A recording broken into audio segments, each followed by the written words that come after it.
Top quality और consistent performance के लिए सिर्फ सिल्वर पंप्स एंड मोटर्स, नाम याद रखना। सीएम भूपेन्द्र पटेले ममता बेनर्जी पर आकरा प्रहार કર્યા છે। કોલકાતા દુષ્કર્મ કેસ મુદ્દે સીએમ ભૂપેન્દ્ર પટેલ દ્વારા પ્રહાર કરવામાં આવ્યા છે। મમતા દીદી માત્ર શબ્દોની નહીં એક્શનની જરૂર છે, આ પ્રકારના પ્રહાર સીએમ ભૂપેન્દ્ર પટેલ દ્વારા કરવામાં આવી છે। તેમજ પોક્સો એક્ટ અને મહિલા સુરક્ષા માટેના અન્ય કાયદા મજબૂત છે તે પ્રકારની વાત પણ કરવામાં આવી છે। કાયદાની અસર સ્થાનિક પોલીસ દ્વારા ઝડપી અને ન્યાયી કાર્યવાહી પર આધારિત છે। सीएम भूपेन्द्र पटेल द्वारा आ बात करवामां आवी छे। तपासथी लईने दोषित ठेरववा सुधी समयसर न्याय निर्णायक छे, त्यारे महिलाओनी सुरक्षा ए मूलभूत मानव अधिकार अने राजकीय मुद्दो नथी।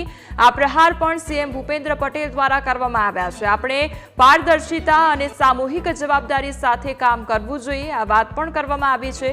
सुनिश्चित करीए के आपणी माताओ, पुत्रीओ अने बहनों भय विना जीवे, कोई विलंब नहीं, कोई बहाना नहीं अने तात्कालिक पगलां लईए अने जवाबदारी निभावीए, आ वात पण तेमना द्वारा करवामां आवी छे। सीएम द्वारा कहेवामां आव्युं के आ किस्साओ जुओ ज्यां सुरतना પાંડેસરામાં પોક્સો કેસમાં 10 દિવસમાં ચાર્જશીટ દાખલ થઈ અને બળાત્કારીને 22 દિવસમાં ફાંસીની સજા થઈ।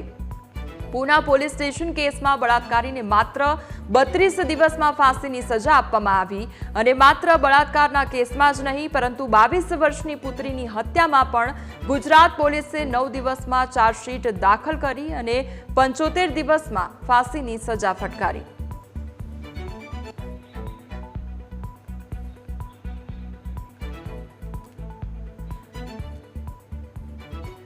हमारी साथ हाल संवाददाता मल्हार जोड़ाई गया है। मल्हार, हवे सीएम भूपेन्द्र पटेल द्वारा पण ममता बेनर्जी पर प्रहार करवामां आव्या छे। जे आखो कोलकाता दुष्कर्म केस हतो तेने लईने प्रहार करवामां आव्या छे, शुं अपडेट तेने लईने?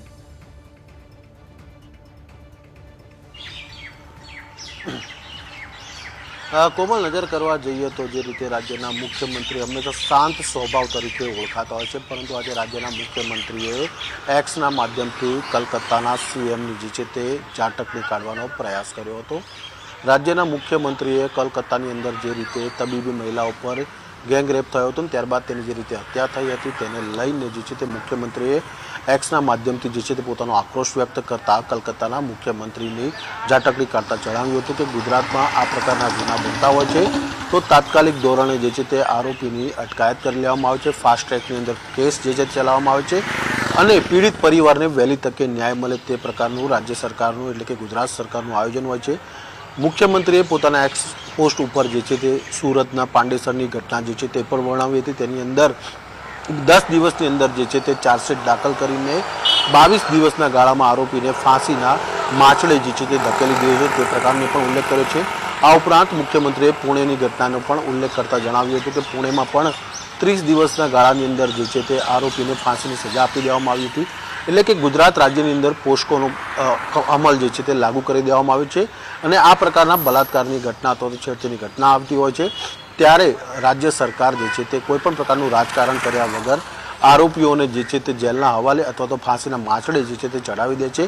તે જ રીતે કલકત્તા સરકારે પણ જે છે તે આ દિશામાં કાર્યવાહી કરવી જોઈએ, કોઈપણ પ્રકારની રાજનીતિ ન કરવી જોઈએ અને મહિલાઓની સુરક્ષા માટે કડકમાંથી કડક પગલાં ભરવા જોઈએ। તે પ્રકારની જે છે તે મુખ્યમંત્રીએ એક્સના માધ્યમથી કલકત્તાના મુખ્યમંત્રીને સૂચના આપી છે।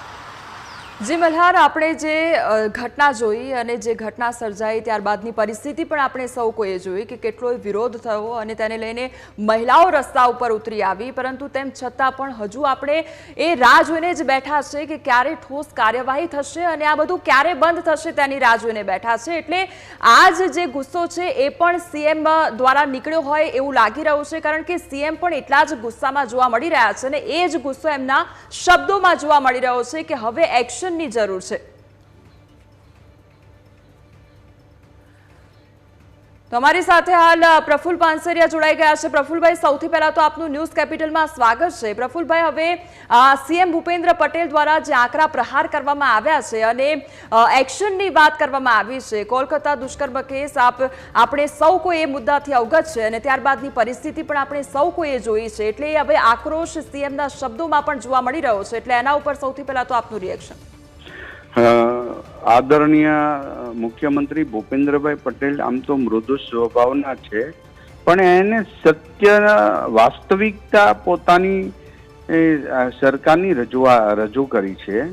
વેસ્ટ બેંગોલની અંદર જે અફરાતફરી મચી છે, ત્યાં કાનૂન વ્યવસ્થાની ખૂબ ઉણપ છે, તૃષ્ટિકરણની નીતિ છે, અને આવા ઘટના ઘટ્યા પછી પણ આરોપીને તરફેણમાં તોફાનો થાય, આરોપીને છોડાવવા માટે સબૂતો નાશ થઈ જવા, આ બધી જ એ મમતા બેનર્જીની સરકારની માનસિકતા દર્શાવે. જ્યારે ગુજરાતની અંદર 9 દિવસની અંદર ચાર્જશીટ થાય, 22મા દિવસે બળાત્કાર મર્ડર વાળાને ફાંસીની સજા થાય, 22 દિવસે ચાર્જશીટ થાય, 75મા દિવસે ફાંસીની સજા થાય. આ એક ઘટના, આ એક ઉદાહરણરૂપી ન્યાય પ્રક્રિયા અને પોલીસની સખ્ત મહેનત, પુરાવા ભેગા એકત્રિત કરી અને બહેનોના પોસ્કો એક્ટ હોય કે બળાત્કાર હોય કે મર્ડર, આ બાબતમાં ખૂબ સરકાર ગંભીરતા લઈ અને એને 100% ન્યાય આપ્યો છે. જે ઘરના પરિવારજનની દીકરી ગઈ, એમના માટે તો આભ ફાટી પડ્યું હોય છે, ત્યારે એમને થોડું ઘણું સાંત્વન તો એ મળે છે કે અમને ન્યાય મળ્યો છે. છેલ્લે જે મહારાજની દીકરીનું જે રેપ વિથ મર્ડર થયું અને એમના પણ 1 વર્ષના અંતે ફાંસીની સજા મળવામાં આવી જુનાગઢ બાજુ. તો આ બધા જ કેસો જ્યારે સ્ટડી કરીએ ત્યારે ચોક્કસ પ્રકારે ગુજરાતમાં સંપૂર્ણપણે મહિલાઓ અને અન્ય બધા જ બાબતોમાં ન્યાય પ્રણાલિકા, પોલીસ તંત્ર અને સરકાર ખૂબ સક્રિય છે અને એ સુધીનું પહોંચે છે અને ન્યાય પ્રાપ્ત થાય છે. માટે સીએમ સાહેબે આ ઘટના સત્ય, વાસ્તવિકતા રાષ્ટ્રના ફલક પર મૂકી છે, દેશના ફલક પર મૂકી છે કે બતાવવાના જુદા હોય છે આ લોકોના ને ચાવવાના જુદા હોય છે. એ જે ગુજરાતે કરી બતાવ્યું છે. જી પ્રફુલભાઈ, એટલે ગુજરાતમાં મહિલાઓ સુરક્ષિત છે આપણે માનીએ અને સુરક્ષિત રાખવા માટેના તમામ પ્રયાસો પણ કરવામાં આવી રહ્યા છે એ પણ આપણે માનીએ, પરંતુ જે અત્યારે કોલકાતાની સ્થિતિ જોવા મળી રહી છે એટલે એના ઉપર આપનું શું કહેવું છે કે ખરેખર ત્યાં આગળ એક્શનની જરૂર છે? માત્ર ને માત્ર અત્યારે શાબ્દિક પ્રહારો થઈ રહ્યા છે અને રાજકારણ આખું એના મુદ્દે ગરમાયું છે, પરંતુ ન્યાયની વાતો નથી થઈ રહી. હજુ એ પરિવાર ન્યાયની આશ રાખીને બેઠો છે. એટલે એવા કેટલાય પરિવારો પ્રફુલભાઈ હશે કે જે હજુ પણ ન્યાયની આશામાં બેઠા હશે, એટલે એ લોકોને ન્યાય નથી મળતો. સવાલ અહીંયા ન્યાયનો છે, એટલે એના ઉપર આપનું શું કહેવું છે? વેસ્ટ બેંગોલનું શાસન એટલે અંધાધૂંધી વાળો ડર, ભય અને મહિલાઓ અસુરક્ષિત, ખાસ કરીને તૃષ્ટિકરણની નીતિથી એક બાજુ જ શાસન ચલાવવું, આ બધું જ રાષ્ટ્રના દરેક મીડિયાઓ બતાવી રહી. અને ગંભીર વાત તો એ છે, જે ઘટના ઘટી હતી ત્યાં એના સબૂત નષ્ટ કરવા, બળાત્કારી જે છે આ લોકોના સપોર્ટમાં જુલુસ નીકાળવા, તોફાન કરવા અને એમાં સરકારનો એમને સહયોગ રહે, જે ખૂબ નિંદનીય બાબત છે, જે શરમજનક બાબત છે. મહિલા એ મહિલા હોય, કોઈ પણ કોમ હોય, કોઈ પણ ધર્મ હોય, કોઈ પણ એક મહિલા એટલે માતાના સ્વરૂપ તરીકે એમને આપણે ઇજ્જત આપવી પડે અને એમના માટેના ન્યાય માટે લડવું પડે. ત્યારે ત્યાં ચાવવાના જુદા છે, બતાવવાના જુદા છે, અને એ સાથે જ એને કોઈ પણ પ્રકારનું પેટનું પાણી પણ હલવું નથી. કારણ કે આવી ઘટના અવારના તો એક ઘટના બહાર આવી, બાકીની તો ત્યાં પોલીસ સ્ટેશને જઈ શકે એવી સ્થિતિ નથી, કોઈ કેસ કરી શકે એવી સ્થિતિ પણ નથી. આવું અંધાધૂંધી ભર્યું શાસન છે. ત્યારે ગુજરાતની અંદર સત્ય, પ્રમાણિકતા અને પારદર્શિતા ન્યાયની પ્રણાલિકાના હિસાબે આદરણીય ભૂપેન્દ્રભાઈ પટેલે રાષ્ટ્રફલક પર એક ન્યાય પ્રક્રિયાની વાત મૂકી છે.